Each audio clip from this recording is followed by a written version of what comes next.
100-150 টাকার জন্য তাকে খানকির ছেলে বলবে এই মহিলা, এবং তাকে শুধু ছেলে বলার পর নিউটাউন থানা পুলিশকে দিয়ে পয়সা দিয়ে একে মেরেছে। এই ছেলেটা, বাচ্চা ছেলেটা বাড়ি ছেড়ে এসছে। কেন মারবে একে? কোন অফিসার মেরেছে নাম জানিস? রেজাউল হক মনে হয় নাকি? রেজাউল কি আছে, কি অবস্থা?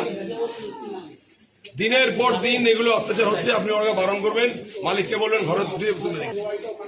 তাহলে কিন্তু আবার আসবো, কিন্তু লোক এখানে আছে এবং ওকে ক্ষমা চাইতে হবে যে ভাই আমার ভুল হয়ে গেছে।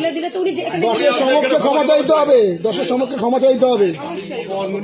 মা ছিল, অবশ্যই মা আছে, আছে আছে আছে গালাগালি করছে।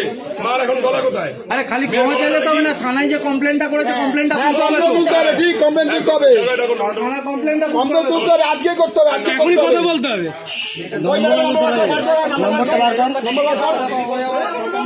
হ্যাঁ দে দে ম্যাডামকে দে। আজকে চেল্লামিল্লি করবি না, ফোন করে কথা বল। লাউডে কথা বলবি। হ্যাঁ লাউডে লাউডে। না না, উনি ওই ছেলেটার নামে কমপ্লেন করেছে, কমপ্লেনটা তুলতে হবে। সেটা গরিব ছেলে। থানা পুলিশের আছে বলে সকালে থানায় জিডি পর্যন্ত জমা দিতে চাইছি। এই জিডি করেছে তো ওনার নামে? ওনার নামে করেছি কেন?